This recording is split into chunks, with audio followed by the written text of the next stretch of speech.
Hello,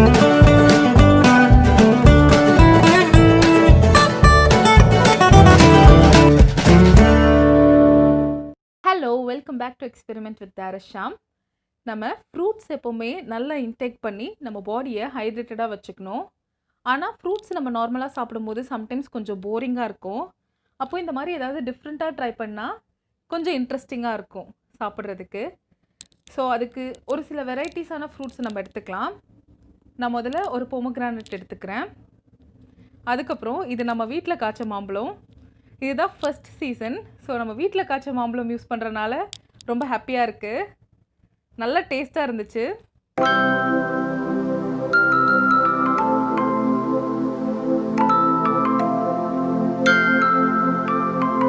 ரெண்டு மாம்பழம் எடுத்திருக்கேன். அதுக்கப்புறம் வாழைப்பழம். இது வந்து எல்லா சீசன்லேயுமே கிடைக்கும். எந்த வெரைட்டியாக இருந்தாலும் எடுத்துக்கலாம். ஸோ வாழைப்பழமை நல்லா தின்னாக ஸ்லைஸ் பண்ணிக்கலாம்.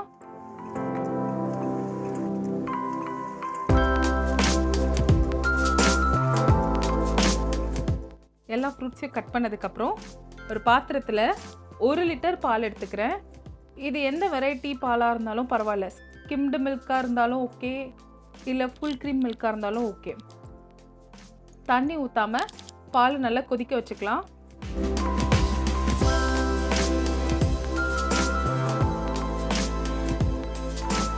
பால் கொதிக்க ஆரம்பிச்சிருச்சு.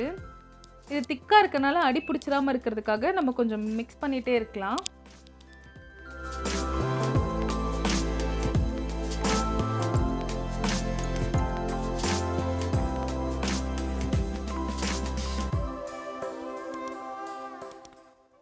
இப்போ இங்கே பால் கொதிச்சுட்டே இருக்கும்போது நம்ம இதில் சேர்க்கறதுக்காக கஸ்டர்ட் ரெடி பண்ணிக்கலாம்.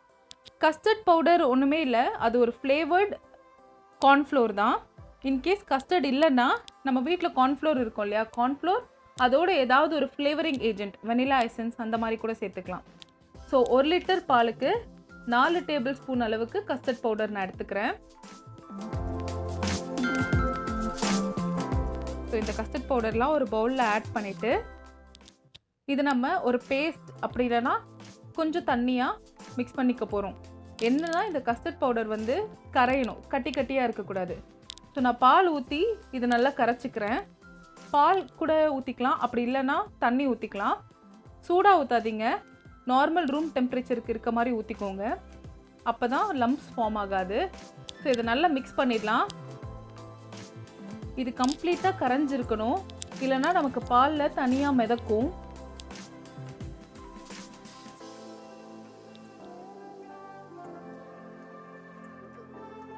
இதுக்கு கன்சிஸ்டன்சிலாம் எதுவும் கிடையாது, இது கரைஞ்சா போதும்.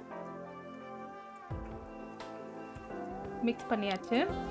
இப்போது கொதிச்சுட்டு இருக்க பாலில் நான் சுகர் சேர்த்துக்கிறேன்.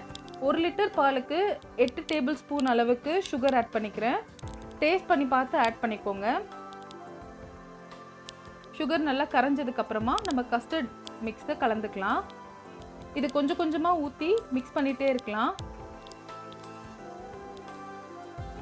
கொஞ்சம் ஊற்றிட்டு அப்புறம் மிக்ஸ் பண்ணி விட்டுடலாம். அப்போ தான் வந்து லம்ப்ஸ் ஃபார்ம் ஆகாது.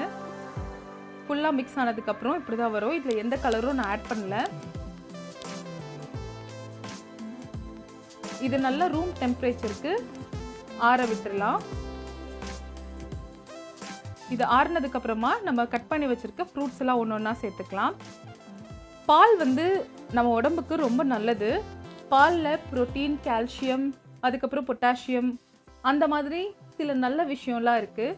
ஸோ பால் இன்டேக் பண்ணுறது ரொம்ப நல்லது. அதோடு சேர்ந்து ஃப்ரூட்ஸுமே வந்து நம்ம உடம்புக்கு ரொம்ப நல்லது. ஸோ இது எல்லாத்தையுமே சேர்த்துக்கிட்டா ரொம்ப நல்லாயிருக்கும்.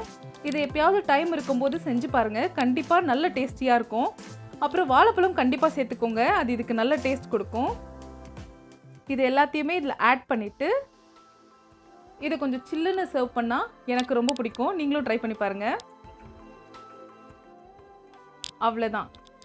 இது ஒரு வேலையே இல்லை, ரொம்ப சிம்பிளாக முடிஞ்சிருச்சு. நம்ம வீட்டில் ஃப்ரூட்ஸ் அப்புறம் கொஞ்சம் பால் இருந்தால் போதும். ஸோ இதை நம்ம செட் பண்ணிக்கலாம்.